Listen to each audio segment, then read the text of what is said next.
Want ons kom sê dankie dat ons vir U kan sing. Dankie dat ons hart so voor U kan uitpoor, soos die Engels sê. Dankie daarvoor, Abba. Vader, ek bid nou dat U sal spreek, Abba, dankie vir hierdie woord, Abba, en mag ons hierdie honger hê, soos Jesegiel gehad het, mag ons hierdie skrol so eet vandag, en mag dit vir ons so soet soos heuning wees. Spreek, Vader Jahweh, U diensknegte, U dienaars, U bruid, luister. Amen. So,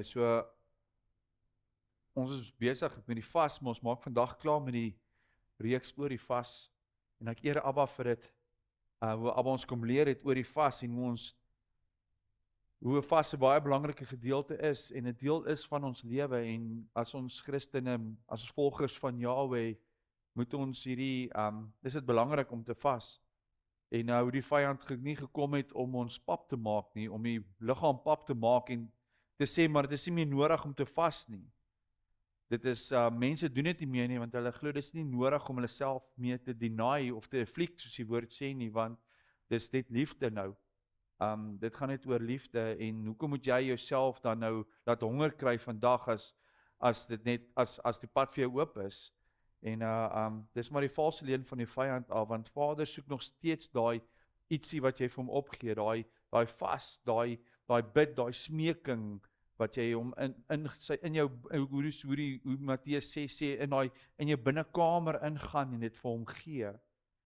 En dan vra mense vandag se tyd, maar hoekom is daar nog steeds, hoekom word gebede nie gehoor nie, hoekom, luister Vader nie na my gebed nie, maar miskien is dit dalk omrede ons nie reg bid nie, en seker dinge uithaal uit die woord uit, wat nie nodig is volgens die mensdom vandag nie.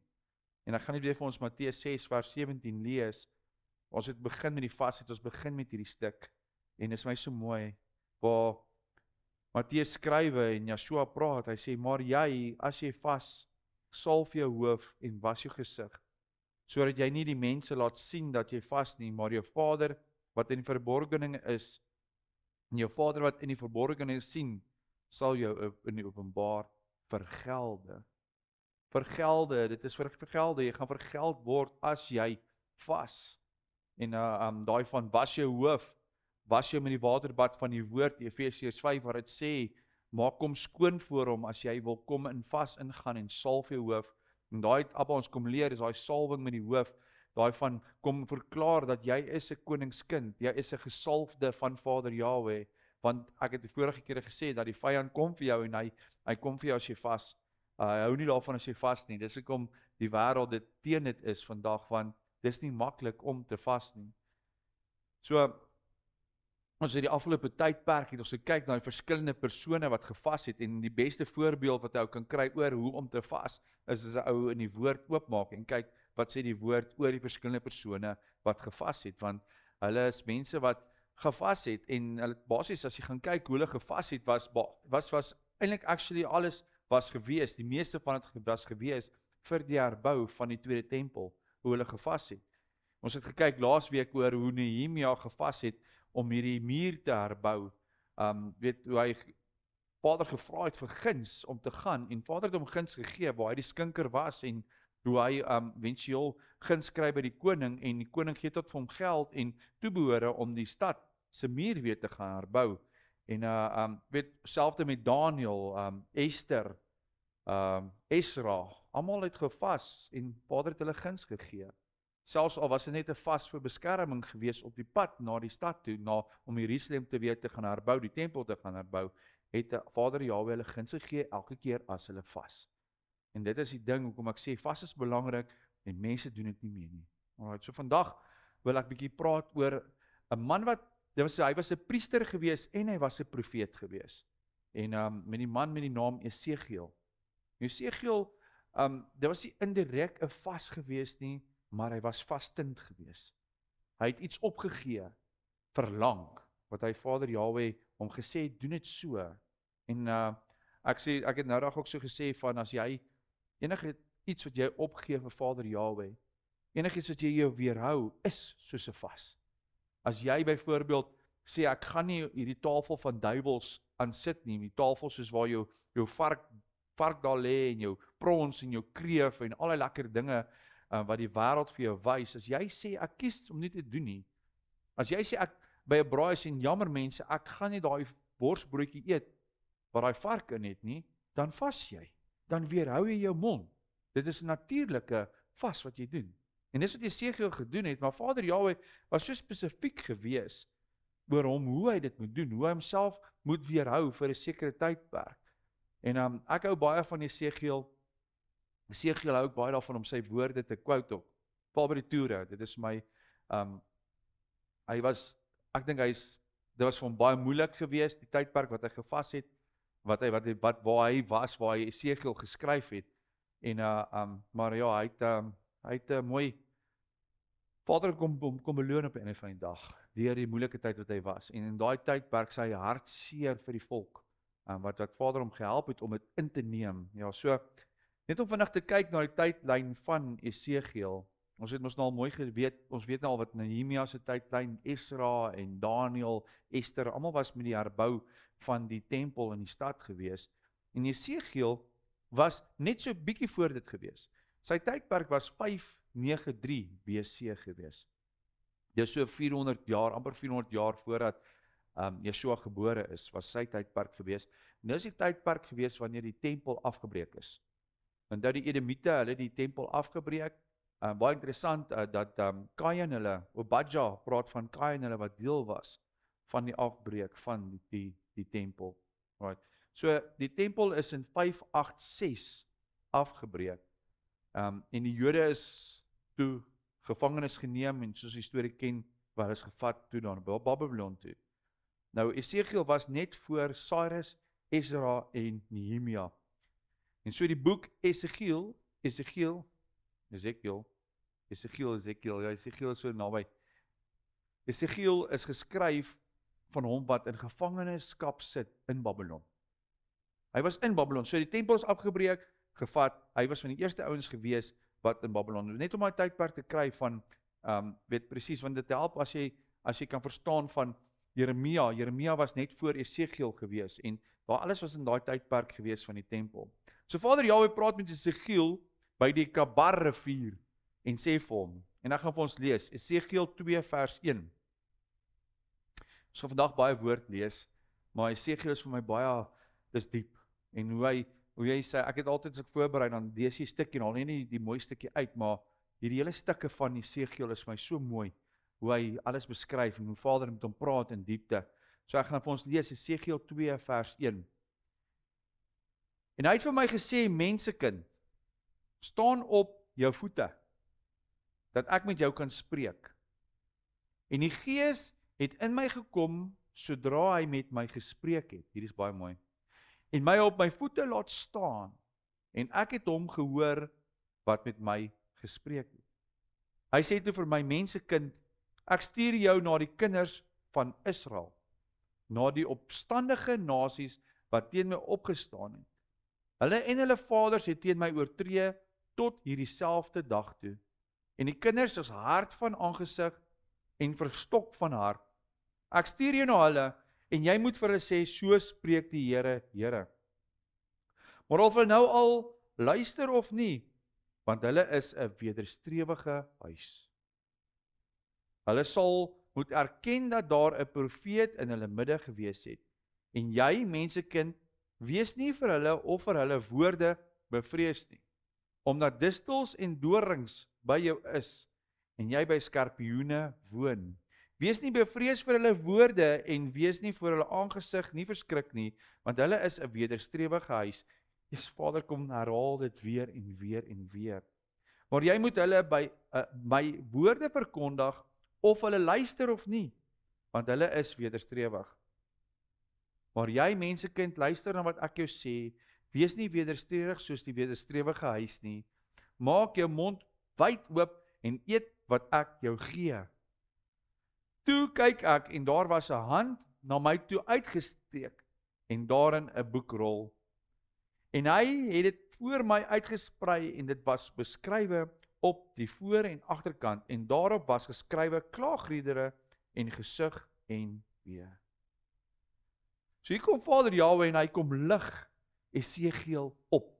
Nou moet julle weet, sy omstandighede, hy's uit sy land uit, hy bly langs die rivier, in Babylon, in 'n pagan land, waar afgodsland waar hy bly.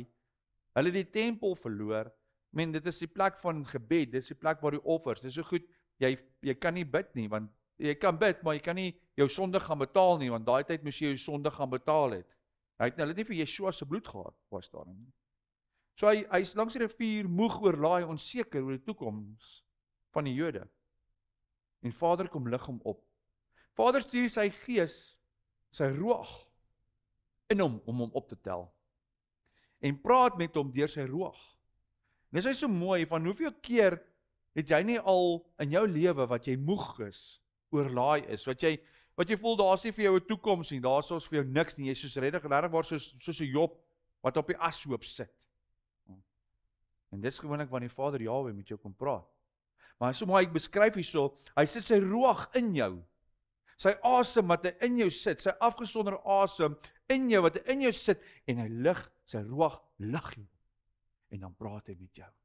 En dis die meeste tyd gebeur, as jy 'n pap is, dan kom Abba, en hy kom praat met jou, en dan, oor 'n paar dae, dan het jy rigting. Van 'n ashoop af, en jy het 'n rigting, en jy gaan in daai rigting weer in. Jy staan op, en jy gaan aan. Dis soos daai was soos Dawid, wat nadat hy sy seun dood gegaan het, as gevolg van daai sonde, hy het sy opgestaan, sy gesig gewas, nuwe klere aangetrek, en aangegaan. En dis die ding, so, baie keer kom ons in daai plek, baie keer het ons 'n Esegiel oomblik in ons lewe, waar jy net down is, en alles wat teen jou kan gaan, gaan teen jou. En dan praat Abba, maar die verskil is dan, wanneer Vader Jahwe met jou praat, luister jy dan. Dis die ding. Want dit is die moeilike ene. As Abba jou regwys, as sy ruach vir jou wys, maar dis hoekom het gebeur, dan luister jy of nie. En dis presies wat Esegiel moes gaan doen het met die mense. Vader Jahwe gee vir Esegiel 'n roeping, en hy stuur hom na die wederstrewige volk, wat nie wil luister nie. Maar hy sê vir hom, Esegiel, gaan praat met hulle, al wil hulle nie luister nie. Is dit nie so bekend wat vandag gebeur nie? Hoe gebeur nie vandag wat jy met mense praat, en jy praat, maar hulle wil nie luister nie. Hulle is wederstrewig. Dit is die mooiste Afrikaanse woord, wederstrewige volk. Maar Esegiel maak sy mond oop, en hy eet die woord. Hoor gou hoe beskryf dit. Hoe beskryf Esegiel 3 vers 2, hoe hy hierdie skrol moet eet. En dis vir ons belangrik, want ja, as jy geroep is, as Vader Jahwe, want ons almal is gekies. Almal is geroep, min is gekies. Maar as jy pad volg, en 'n pad vir Vader se waarheid wil uitgee vir mense, en as jy se spreekbuis vir hom, oralste waar jy is, om sy waarheid vir mense te gee, is hier vir jou vandag, want Esegiel moes eweskielik gaan na almal toe. In sy moeilikste tye van sy lewe moet hy gaan, en hy vir mense gaan regstel. Hy moet vir hulle gaan sê, maar dit is hoekom. Hoor wat sê Esegiel 3 vers 2. Toe het ek my mond oopgemaak, en hy het my die rol laat eet. En my gesê, mensekind, laat jou buik eet, en vul jou ingewande met hierdie rol wat ek jou gee. En ek het dit geëet, dit was in my mond soos heuning so soet. En hy het vir my gesê, mensekind, kom, gaan na die huis van Israel, en spreek hulle aan met my woorde. Nie van Esegiel gaan en gaan paai hulle eers, en gaan kry eers guns, nee, eet hierdie skrol, gaan en gaan spreek hulle aan met my woorde. Gaan sê vir hulle, luister, dit staan geskrywe. Hierso is die probleem, Israel, dis hoekom julle sit waar julle sit, want dis hoekom, hierso, Abba gee vir hom, hy eet dit, sy ruach is in hom, hy vol met sy ruach, en hy eet daai skrol, en dit is so mooi, so soet soos heuning. Die woord, of kan ons sê, hy eet die brood, wat so soet soos heuning is. En Yeshua is die brood, en hy kom en eet van sy vlees. Met ander woorde, Esegiel nie van Yeshua geëet op haar stadium nie. Want Yeshua sê, ek is die woord, en hy is die begin, was die woord gewees. Hy kom eet van Yeshua, daai brood, om uit te gaan na die mense toe. So hy het uitgegaan na Israel toe, die Vader se woord aan hulle gaan gee. Daai brood wat hy eet, het hy brood gaan uitgee vir hulle. Right. Maar Vader sê voordat hy gaan, waarsku hy hom oor hierdie volk. Hy waarsku hom. Jesegiel 3 vers 7. Maar die huis van Israel sal nie jou wil luister nie.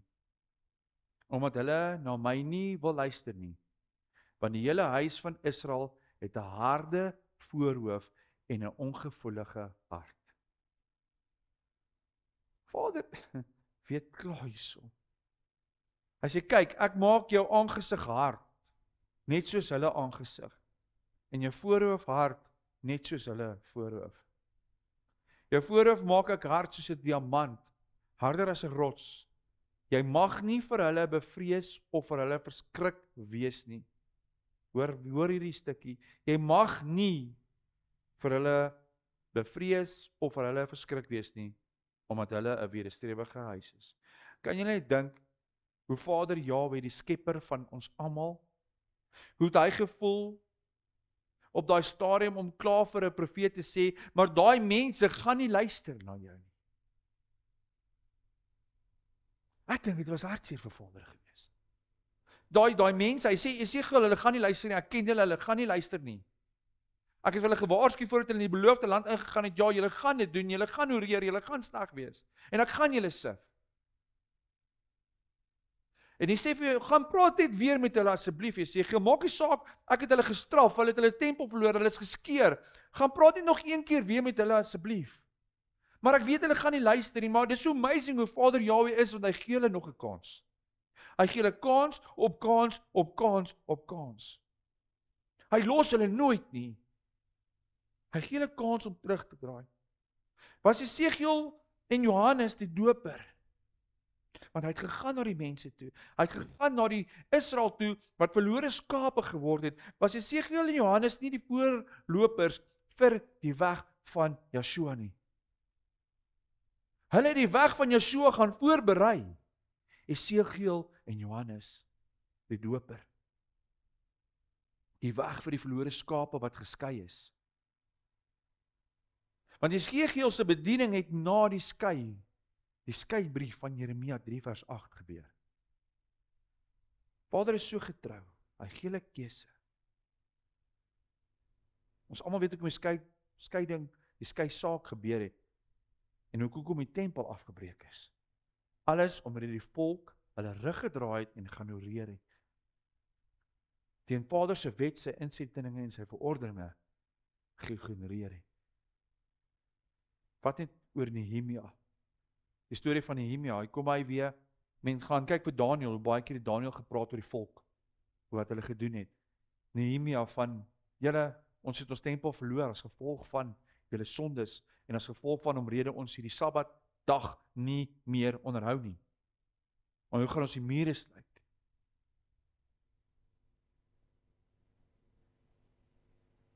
Is ons mensdom nie vandag wederstrewig, hardnekkig, vol rebellie, stubborn, soos die Engels sê. En Samuel 15 sê, dit is heksery as jy rebellie het, en afgodsdiens as jy stubborn is. Stubborn is net van die mooier woord in Engels. Maar hoor wat sê Vader, wat met Jesegiel nog steeds doen. Nog steeds. Jesegiel 3 vers 17. Mensekind, ek het jou as wag vir die huis van Israel aangestel. En as jy 'n woord uit my mond hoor, moet jy hulle van my kant af waarsku. Hier kom Vader Jahwe, en die Engels sê dit mooi, hy maak vir Jesegiel 'n watchman. Hy maak vir hom 'n watchman. Onthou die stad wat ons laasweek behandel het met Nehemia, laas keer? Daai stad. Die deur is jou gatekeeper, en dan het jy 'n watchman, die ou wat die grootste verantwoordelikheid het, want as die oorlog, die vyand aangekom het, moes hy hulle gesien het, en dan moes hy geluid gemaak het om die stad reg te kry teen die oorlog. Vader Jahwe sit vir Jesegiel as 'n watchman oor die volk. So met ander woorde, as jy die waarheid van Vader hier buite verkondig, is jy 'n watchman. As jy soos Jesegiel is wat gaan uitgaan, en gaan praat met die mense oor Vader Jahwe se waarheid, sy woord, sy hele woord, dan is jy 'n watchman vir hom. Maar saam met 'n watchman kom 'n groot verantwoordelikheid. Ek gaan vers 8 en verder lees. Hy sê so, as ek aan die goddelose sê, jy sal sekerlik sterf. Nou dis nou die watchman, hy moet nou, Vader sê die woorde en hy moet dit uitspreek. As ek aan die goddelose sê, jy sal sekerlik sterwe, en jy waarsku hom nie, dis die werk van die watchman. Alright? En spreek nie om die goddelose vir sy goddelose weg te waarsku, om hom in die lewe te hou nie, dan sal hy, die goddelose deur sy ongeregtigheid sterwe, maar sy bloed sal ek van jou hand eis. En dis presies wat die watchmans gedoen het. So as jy kies om 'n priester te wees, 'n Vader Jahwe, beteken dit jy moet dan 'n watchman wees. Vader Jahwe sal jou gesig vir jou verraai. Hy sal jou hart maak om met daai mense te praat. Dorings en dussels, skorpioene, dit is die omstandighede waar in Esegiel groot geword het. So baie keer dink ek, sê, as dit Vader jou, maak Vader jou hart. Esegiel het daar gelê tussen die dorings en dussels en skorpioene langs die rivier, honger. En ons gaan nou lees hoe het Vader hom nog verder laat druk, laat hy kan verhard wees, om te gaan na hierdie mense toe, met die watchman te wees. Vers 19, maar as jy die goddelose waarsku, en hy hom nie van sy goddeloosheid en van sy goddelose weg bekeer nie, dan sal hy deur sy ongeregtigheid sterwe, maar jy het jou siel gered. Ons besef nie wat so groot verantwoordelikheid is hierdie nie. Maar die goddelose, met ander woorde die ongoddelose, die mense wat glad nie geglo het nie, dis die mense soos in die pagan mense. Die mense wat goddeloos is. Hulle worry nie, hulle gaan in 'n ander dag, hulle glo in hulle wat hulle wil glo. Met ander woorde, daar's twee kategorieë hierso, by wie jy moet mee gaan praat. Okay? Die goddelose, die ouens wat glad nie glo nie. Jy moet hulle gaan waarsku. Nie van liefde en is net dit en dit nie, nee, jy moet hulle waarsku. Van luister, dit is nie reg nie, jy gaan sterwe, hoor. Daar hierso by Esegiel word nie doekies omgedraai en oortjies gestreel hierso nie. Okay? Hy moet gaan waarsku. Maar wel, as Vader jou so sê. Esegiel, wees 'n watchman en luister wanneer ek met jou praat. Moenie net gaan en vir daai ou daar buitekant gaan en gaan sê, hoorie so, jy moet jouself reg kry, goddelose mens nie. Want dan gaan jy sien, sy soen nie reg wees nie. Wanneer Vader Jahwe vir jou sê, gaan praat met daai goddelose, dan gaan jy. Alright. Vers 20. En as 'n regverdige, hier word nou van die regverdige gepraat, nie van die goddelose nie, die regverdige, hierdie mense wat goeie lewens het, wat soos regbaar, hy sit heel voor in die kerk, daai ou, die mooi mense, die goeie mense. Right? As die regverdige hom van sy geregtigheid afkeer en onreg doen, en ek hom 'n struikelblok voor hom gooi, dan sal hy sterwe. So hier praat Vader Jahwe oor die regverdige. As hy van geregtigheid afkeer en onreg doen. Nou die onreg, hoor gou, dit is nou die onreg wat hierdie regverdige ou doen. Ja? Hoor gou wat sê die Hebreëus woord van onreg is evil. Evel, eintlik dis maar ek sien dit as evil. Dit is eintlik nogal snaaks dat die Hebreë evil, hierdie verkeerde dinge. As hy evil doen, nou ek weet dit is duidelik wat evil is nie, want dit is verkeerde dinge en gewelddadige dinge van onreg. Alright. So as hierdie ek gaan net maar sê evil, as hierdie goeie ou sleg goeders doen, so weet hierdie bad ou is, alright. Dan sê Vader, en hy sal 'n struikelblok voor hom sit. Hy gaan vir hom 'n struikelblok sit oor sy ongeregtigheid. Vader gaan hom uitsort. Vader gaan hom probeer keer om onreg te doen. Hy gaan om verkeerde dinge te doen, maar as hy nie geluister nie, sal hy dalk sterwe. En ons moet hom gaan waarsku. Dit is die Esegiel wat hom gaan waarsku voordat dit gebeur. Voordat hy sterwe. Maar wanneer Abba sê, gaan praat. Dis baie belangrik daai. Want anders kan jy dalk uit eie mens uit optree. Jy moet soos Esegiel hard gemaak word, gevul word met die Gees, woord in jou mond. Jy kan nie met 'n ou gaan praat oor die waarheid en jy ken nie die woord nie. Jy moet die skrol eet en hy moet vir jou lekker soos heuning wees. Daai 3 goeters. Dan wag jy soos 'n watchman. Gaan Boeta Sissa, gaan Esegiel, gaan praat met hom. Want anderste, hoor gou hierso. Jy moet hom waarsku teen die dood. Want daar word geskrywe vir wat met ons gaan gebeur as ons nie daai persoon waarsku nie. So, hier staan geskrywe, omdat jy hom nie gewaarsku het nie. Alright? Sal hy deur sy sonde sterwe en aan sy geregtigheid wat hy beoefen het, sal nie gedink word nie. Maar sy bloed sal op jou hand wees. Maar as jy die regverdige waarsku dat die regverdige nie moet sondig nie en hy sondig nie, dan sal hy sekerlik lewe omdat jy hom laat waarsku het en jy het jou siel gered. Hierdie is baie groot. En dit is my vader het een keer het ek op 'n stadium toe ek begin het om saam met Boetas en Sissas te bedien hierso met die toere en alles het ek op 'n punt gekom van maar moet ons nie hierdie tabernakel toere en alles hierdie nice show gee vir die mense nie. Net jy kom kyk na al die instrumente en dis net liefde en dis net genade en dis net mooi. Want dan gaan die mense so instroom hierso in Suid-Afrika dat jy gaan nie weet wanneer om tyd te hê om wat te doen nie. En ek het eendag vir Vader Jahwe gevra, Vader, wat moet ek doen hierso? En daar het vir my die Esegiel 3 gegee. Ons moet mense waarsku. Anderste is die bloed op ons hande. En die mense gaan nie daarvan hou nie. Jy gaan in bediening self, jy gaan nie sommer ten sy Vader dit gee. Klomp mense kan inkry nie, want mense wil gestreel word. Mense wil hierdie nice woorde, mense wil opgebou word. Mense moet, ag toe maar, ag sies tog, ag shame. Dit klink dalk nou hard. Maar waar is die Esegiels in Suid-Afrika?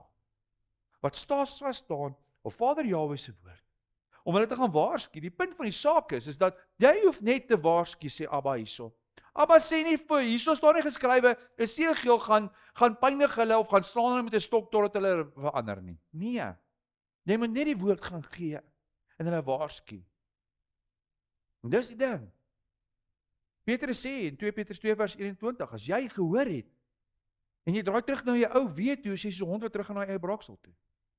Maar nou dat jy weet, en dis al wat ons moet doen. Hulle gaan waarsku. Dis wat Esegiel moes gedoen het. Hy moes gegaan het na Israel toe en gaan waarsku. So is 'n groot verantwoordelikheid om 'n priester te wees van Vader Jahwe.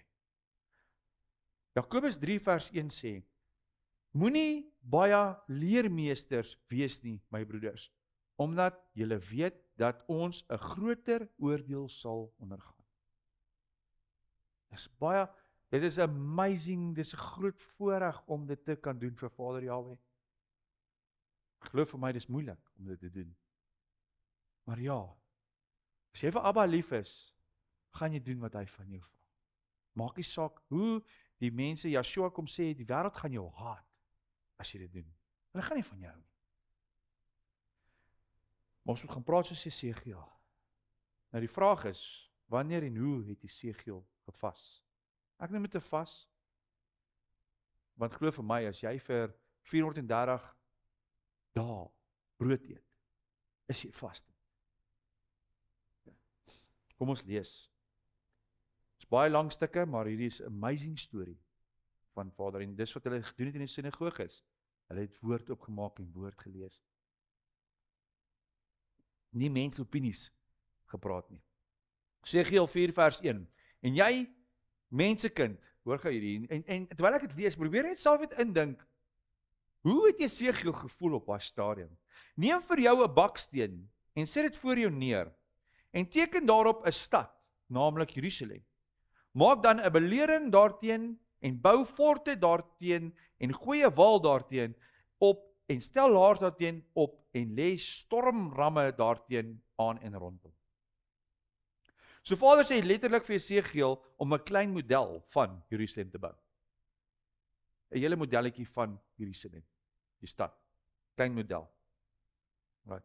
Dan sê hy verder: Neem vir jou 'n ysterpan en sit dit as 'n ystermuur tussen jou en die stad. En rig jou aangesig daarop en dit sal beleer wees. En jy moet dit beleer. 'n Teken is dit vir jou en die huis van Israel. Gaan lê ook op jou linkerkant en sit daarop die ongeregtigheid van die huis van Israel. Volgens die getal dae dat jy daarop lê, moet jy hulle ongeregtigheid dra. En ek lê jou die jare van hulle ongeregtigheid en volgens die getal dae 390 dae dat jy die ongeregtigheid van die huis van Israel moet dra. 390 dae wat hy op sy linkerkant moet lê. Hierdie was hard. En as jy met hierdie dae klaar is, moet jy vir die tweede keer op jou regterkant gaan lê en die geregtigheid van die huis van Juda dra. 40 dae lank, vir elke jaar lê ek jou een dag op. En op die belering van Jerusalem moet jy jou aangesig rig terwyl jou arm ontbloot is en jy moet daarteen profeteer. En kyk, ek sit vir jou toue aan sodat jy jou nie kan omdraai van die een kant na die ander kant toe nie. Dit is erg. Hy kan nie omdraai nie, Abba tou hom vas. Totdat jy klaar is met die dae van jou belering. Hoor gou hierdie stuk. Hierdie stuk is nou nog harder. En neem vir jou koring en gars en boontjies en lentjies en brood, manna en speld. En gooi dit in een skottel en maak vir jou daarvan brood.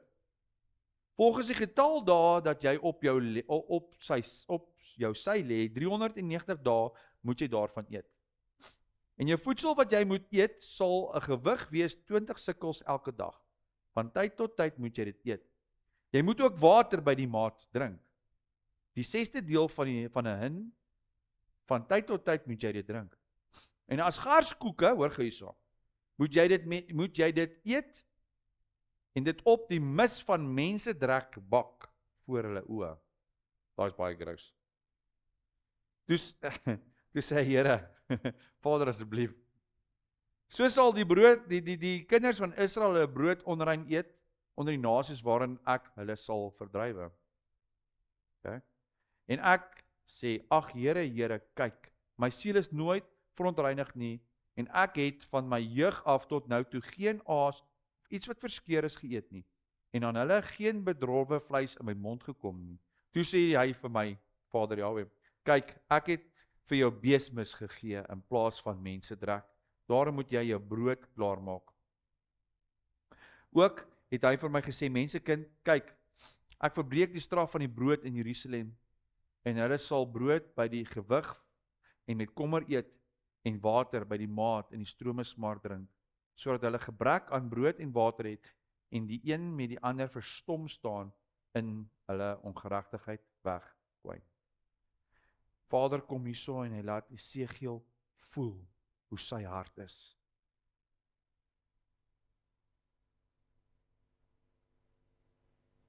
Hy sê vir hom, gaan in 'n vas in. Vader sê vir hom presies hoe hy dit moet doen. En hy moet dit was vir die twee huise. Wat hy hulle ongeregtigheid moet dra. Abba, kies een persoon om hulle ongeregtigheid te dra. Dis kom ek sê, Esegiel was 'n voorloper gewees vir die weg wat Joshua kom doen het.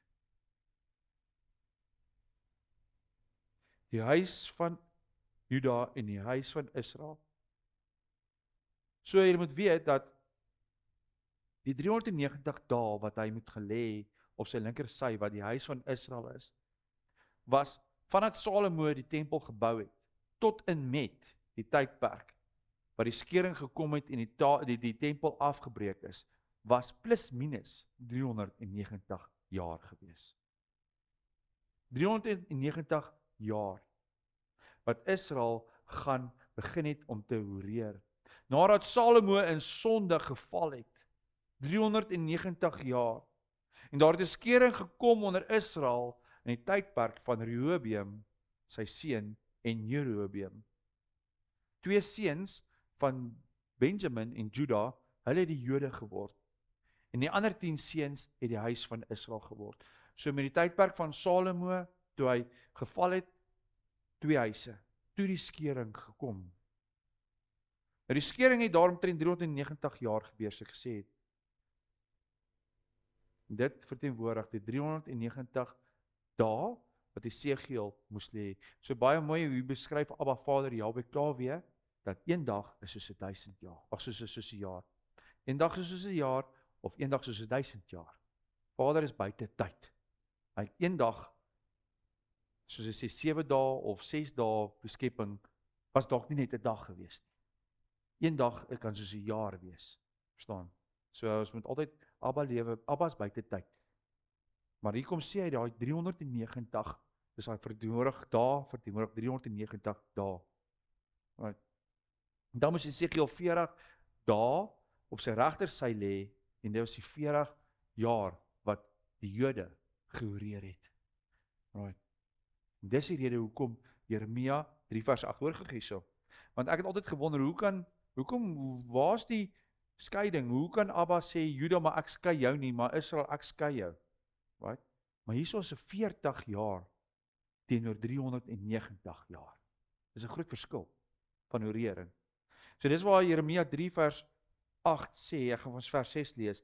En die Here het vir my gesê, in die dae van koning Josia, het hy gesien wat die afkeurige Israel gedoen het. Sy het op elke hoë berg en onder elke groen boom gegaan en daar gehoreer. En ek het gesê, nadat sy dit alles gedoen het, keer na my terug, maar sy het nie teruggekeer nie. En dit het die ontroue haar suster Juda gesien.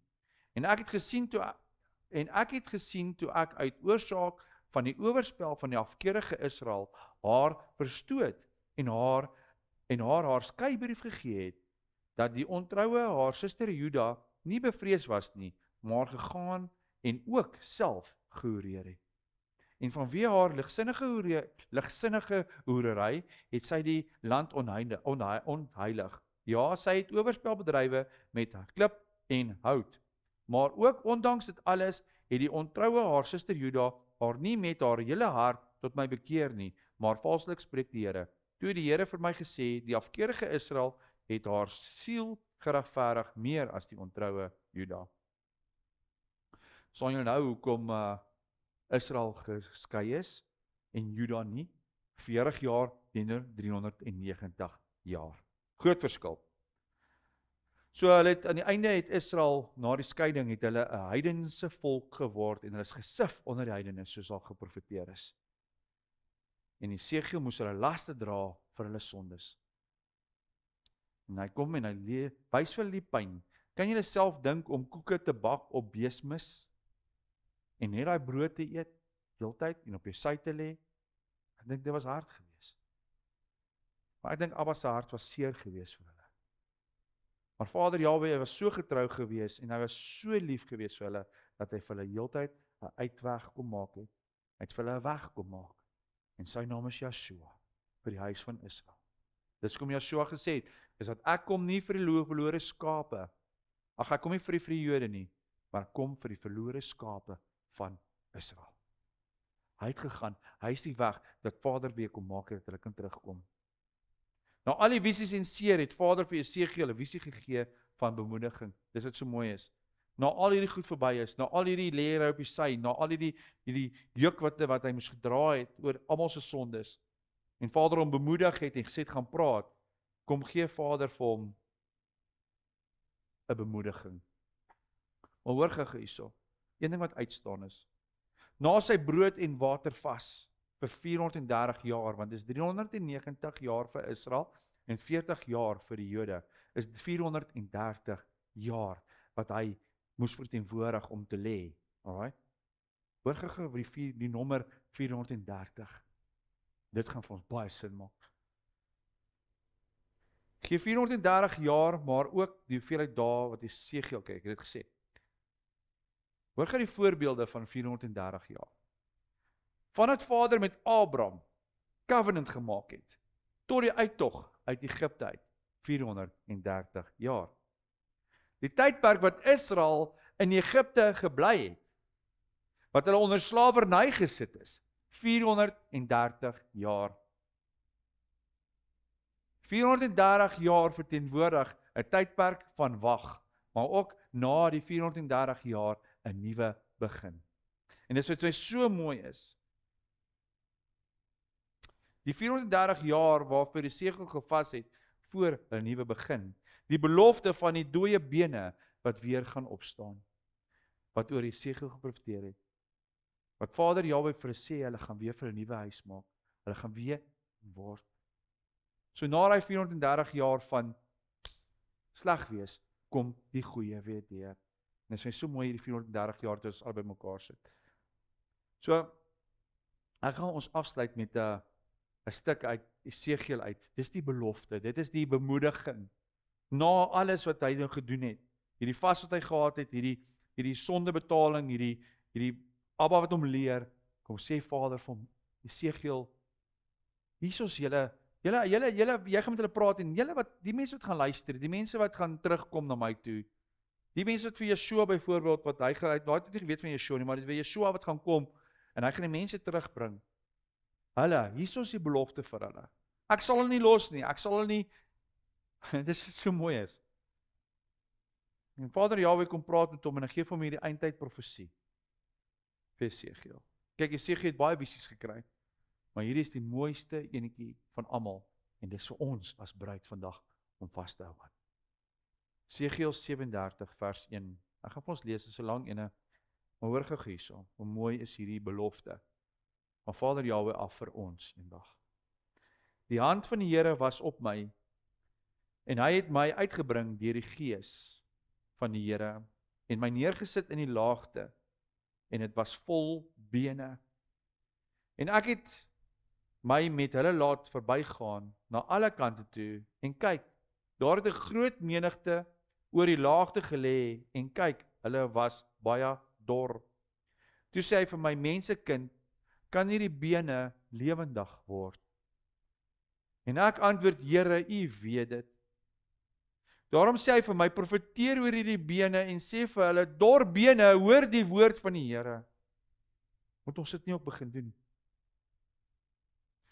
So spreek die Here tot hierdie bene, kyk, ek bring Gees in julle in, sodat julle lewendig kan word. En ek sal sienings op julle lê, en vlees oor julle laat opkom, en 'n vel oor julle trek, en Gees in julle gee, sodat julle lewendig kan word, en julle sal weet, dat ek die Here is. Toe het ek geprofeteer, soos my bevel was.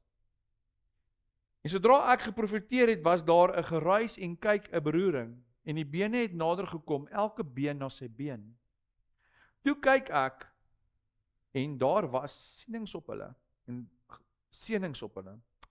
En daar het vlees opgekom, en 'n vel is bo hulle getrek, maar daar was geen gees in hulle nie. Daarop sê hy vir my, profeteer, tot die Gees profeteer, mensekind, en sê aan die Gees, so spreek die Here, Here, kom aan uit die 4 windstreke, o Gees, en blaas in hierdie dooies, dat hulle lewendig kan word. En ek het geprofeteer soos hulle my beveel het. Toe het die Gees in hulle gekom, en hulle het lewendig geword, en op hulle voete gaan staan. O ontsaglike groot leer. Toe sê hy vir my, mensekind, hierdie bene is die hele huis van Israel. Kyk, hulle sê, ons bene is verdor en ons verwagting is verlore, dit is klaar met ons. Daarom profeteer en sê aan hulle, so spreek die Here, kyk, ek sal julle grafte oopmaak en vir julle uit die grafte laat opkom, o my volk, en ek sal julle bring in die land van Israel. Terugkom. En julle sal weet dat ek die Here is, as julle grafte oopmaak en julle uit julle grafte laat opkom, o my volk. En ek sal my Gees in julle gee, en dat julle lewendig kan word. En ek sal julle vestig in julle land. En julle sal weet dat ek die Here dit gespreek en gedoen het, spreek die Here. Verder het die woord van die Here tot my gekom en gesê, en jy mensekind, neem vir jou 'n stuk hout, en skryf dit daarop vir Juda, en vir die kinders van Israel, sy bondgenote. En neem 'n ander stuk hout en skryf daarop vir Josef, die hout van Efraim, vir die hele huis van Israel, sy bondgenote. Voeg hulle dan vir jou bymekaar, die een by die ander, om een stuk hout te wees, en laat hulle een word in jou hand. En as die kinders van jou volk met jou spreek en sê, sal ons nie te kenne gee wat u met hierdie dinge bedoel nie, sê dan vir hulle, so spreek die Here, Here, kyk, ek sal die stuk hout van Josef neem, wat in die hand van Ephraim is, en die stamme van Israel, sy bondgenoot, en ek sal hulle by hom voeg, by die stuk van Juda, en hulle een stuk hout maak, en hulle sal een word in my hand. So moet dan die houte waar jy opskrywe in jou hand wees voor hulle oë. En sê vir hulle, so spreek die Here, Here, kyk, ek gaan die kinders van Israel tussen al die nasies uit, waarin hulle getrek het, en ek sal hulle van al die kante bymekaar laat kom, en hulle bring in 'n land. En ek sal hulle een volk maak in die land, en op die berge van Israel, en een koning sal vir hulle almal koning wees, en hulle sal nie meer twee nasies wees nie, en verder nie meer in twee koninkryke verdeel wees nie. En hulle sal hulle nie meer verontreinig met hulle drekgode, en hulle verfoeisels, en met al hulle oortredinge nie, en ek sal hulle verlos uit al hulle woonplekke waarin hulle gesondig het, en ek sal hulle reinig, en ek sal dan vir my, en hulle sal dan vir my volk wees, en ek vir hulle 'n God wees. En my knegt Dawid sal koning oor hulle wees, en hulle sal almal een herder hê, en hulle sal vir my in my verordeninge wandel, en my insettinge onderhou, en daarna handel. Dis deel van dit. En hulle sal woon in die land wat ek aan my knegt Jakob gegee het, waar hulle vaders gewoon het. Ja, hulle sal daarin woon, hulle kinders en hulle kindskinders tot in ewigheid. En my knegt Dawid sal hulle vors wees vir ewig. En ek sal 'n verbond van vrede met hulle sluit, en dan sal ewig verbond met hulle wees, en ek sal hulle daar bring en hulle vermenigvuldig, en ek sal my heiligdom in hulle midde vestig vir ewig. En my tabernakel sal oor hulle wees, en ek sal vir hulle 'n God wees, en hulle vir my 'n volk. En nasies sal weet dat ek die Here is, wat Israel heilig, en my heiligdom vir ewig in hulle midde sal wees. Amen. Dis vir my so mooi stuk. Van Vader Jahwe wat die twee huise weer bymekaar gaan bring.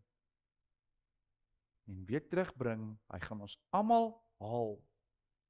Waar ons ook al gesif is, waar ons ook al verstrooi is, terugbring na sy land waar sy naam geskrywe is. Ons gaan weer eendag teruggaan Jerusalem toe. Ons gaan weer so toe gaan. En Vader het vir Joshua gestuur om vir ons weer 'n weg terug te maak.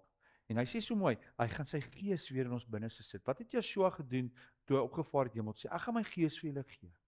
As julle gees gaan, as jy gedoop word, dan ontvang jy weer Ruach HaKodesh in jou. En dan sê hy hierso, julle gaan weer my wet, my insettinge en my verordeninge doen. Dis die mooi prentjie van die wat ore het. Die wat besluit, ons wil teshuba, ons wil omdraai, ons wil ons ou weer los, ons wil luister. Daai wat hy sê, Jesegiel gaan praat, hulle gaan nie luister nie. Die wat luister, hulle gaan weer deel word eendag as een huis. Die bruid van Vader Jahwe. Dit gaan nie bruid wees. Maar die wat nie wil luister nie, sê Vader Jahwe, gaan sterwe. Hy gaan vir hulle struikelblok voor hulle sit, en hulle gaan val in hulle eie struikelblokke. So ons het 'n keuse op ons wil luister. Maar Boeta en Sissa, dit voel partykeer, en ek beleef dit baie, asof hierdie wêreldse dinge op ons skouers rus. Dit voel partykeer so dat dit raak swaar vir jou. Hoe die wêreld te kere gaan die buitekant. Ja, ons het Jesegiel oomblik ook soos Jesegiel. Ek dink Vader dat ons ook baie keer dit voel, hoe hy voel oor hierdie wêreld vandag se tyd is. En dit is swaar in ons hart en is nie lekker nie. Maar die belofte is daar. Soos hy vir Jesegiel gesê het, Jesegiel, ek gaan daai droë bene gaan ek weer laat opstaan. En ons is hierso om te gaan praat met daai droë bene. Ons begin, soos hy sê, Begin spreek in die gees. Begin weer daai mense se gees inspreek, dat daai droë bene sal opstaan. Begin profeteer oor daai gees, dat hy sal opstaan, dat hy sal kan luister, dat hy 'n keuse kan maak. Daar is 'n belofte. 2 stokke wat by mekaar gekom. Keuse is onsinne. Vader Jahwe sal vir die regte woorde gee, wanneer jy moet spreek. Hy sal vir jou. Maar leer die woord, dat so soos heuning sal wees. Dan as hy sê gaan, dan gaan praat jy met hulle. Gaan praat dan met hulle. Anders is die bloed op jou hande. Kom ons sluit af. Vader Jahwe, dankie Abba vir hierdie voorreg om vandag hier te kan staan, Abba, en te kan sit. Abba, ons is 'n huis wat hierdie keuse gemaak het, en ons, dis alles net genade, Abba. Deur Yeshua wat ons hierdie, en sy Ruach, die Ruach, wat ons hierdie voorreg het, Abba, om te kan staan op hierdie Shabbat, hier so in 'n huis, Abba, en dan kan sê ons kies, Abba. Vergewe vir ons vir die kere wat ons droë, dooie bene was, Abba, wat ons gelê het, wat ons pap was, wat ons nie geluister het nie, wat ons voorhoof verhard het om nie te luister nie. Waar daar mense gekom het en kom praat het oor die Shabbat, begin die Shabbat eer, begin Vader se wet se insetting en verordeninge doen. Vergewe ons, Abba, as ons die kere dalk gerebelleer het, Abba, of stubborn was. Maar dankie vir u genade, Abba, dat u nooit opgehou het nie. U het ons nooit gelos nie. U sê in die woord, ek sal jou nooit verlaat nie, of ek sal jou nooit in die steek laat nie. Ek sal jou nooit los nie, my kind. Abba, u het ons nooit gelos nie, en ons sê dankie vir dit. Vir die genade wat u vir ons het, en die liefde wat u vir ons het. Dat u ons kom uitruk het uit die wêreld uit, Abba, en ons kom leer het. My kind, dis wat ek vir jou het. Hierdie bruidskap wat ek vir jou het. Kies net wat jy wil doen. Wil jy die wêreld geniet nou, of wil jy ewigheid geniet? Kies. Wil jy blessing hê, of wil jy curse hê, soos Deuteronomium 28 sê? Kies, sê Abba. Maar as jy kies, dan gaan ek van jou verwag om afgesonder te wees. Gaan ek vir jou verwag om te kadosh te wees. Om nee te sê vir klomp dinge. Maar jou beloning is daarso vir jou eendag, my kind. Sê Abba, Vader Jahwe. Gaan praat met die mense. En Abba, ek bid vandag, Vader, dat u deur die Ruach die tonge sal roer. Die tonge sal roer van boetas en sissas wat hierdie spreekbuise is, wat hierdie Esegiels is vir u. Van ja, daar is baie keer langs die rivier lê op een sy, of op die ander sy lê, van die dinge van die wêreld wat swaar is. Maar Vader, Jahwe wil vandag vir jou sê, boeta en sissa, daar is 'n beloning. Hy gaan weer almal bymekaar bring. Abba, dankie dat u ons nooit gelos het nie. Na hy skei saak het u seun Yeshua gestuur. Om vir ons weer 'n weg. Hy was die man wat gaan dood gegaan het, sodat ons weer u wettiglik kan trou, en u sê, u is ons maker, u is ons man, en Yeshua sê, ek is in my Vader is in my, so daarvoor is ons die bruid van Yeshua, en ons sê vir u dankie daarvoor, Abba. En dankie vir u Ruach wat in ons hart nou is, wat ons leer u wette en insettinge en verordeninge onderhou, soos u sê in Jesegiel 36, sê u dat ek sal jou reinig, ek sal die water op jou sprinkel, nie jou doop nie, maar ek sal water op jou sprinkel, ek sal jou reinig. En ek sal my gees in jou sit, in jou hart sit, ek sal die hart van klip uithaal, ek sal die hart van vlees, sal ek vir jou gee, en ek sal vir jou my wet op jou hart skrywe, om jou te maak, jou wet, my wet en my insetting en verordening te doen. Dankie daarvoor, Abba, dat u ons was, dat u ons reinig, kom was ons vandag, Vader, met die waterdebat van die woord. Kom maak ons skoon, Abba, sodat ons skoon, mooi skoon bruid sal wees, volgens Openbaring 19 vers 20, waar hy sê, dat uit die bruid, hierdie vrou, wat haar beklee, met hierdie regverdige dade van die heiliges, hierdie regverdigheid. Gewe ons, Abba, vir die keer dat ons dalk u wil gedoen het, en dankie vir struikelblokke om ons te gekeer het. Dankie daarvoor, Abba. Vader, ons eer u, Abba, en loof u, en dankie dat u vir ons so lief het, dat u vir ons hierdie seën het. Hierdie seën het, u sê aan Aaron en Moses, spreek het uit aan Israel. Nie aan die Jode nie, maar aan Israel. En deur Yeshua, Galasiërs 3 vers 29, deur sy bloed is ons erfgename aan die beloftes wat gegee is. Ons is die wille tak wat ingeënt is. In daai stok en in die staf, in hierdie middel, hierdie branch, hierdie boom stam wat ons ingeënt is. Ons is deel van die huis. Dankie daarvoor, Abba. Ons eer U daarvoor. Daarvoor kon ontvang ons nou die seën. Moet ons is ontvang het wat Abba vir jou het. Ja, Varecha Adonai Vishmarecha. Ja, Adonai Panevlecha Vichoneka. Yesa Adonai Panevlecha Vyasemlecha. Shalom. Vader Jahwe sê, hy sal jou seën. Hy sal jou bewaar. Hy sal sy engele opdrag gee om jou te beskerm, maar ken hom net nie mees lief vir hom. Dis al wat hy vra. En deur hom te ken en hom lief te wees, sê hy daarso in sy woord, dat jy die gebooie moet onderhou. Vader Jahwe sê, hy sal sy aangesig oor jou verhef. Hy sal sy aangesig oor jou laat skyn. En hy sal vir jou sy shalom vrede gee. Hy sê dit. Hy sal dit doen.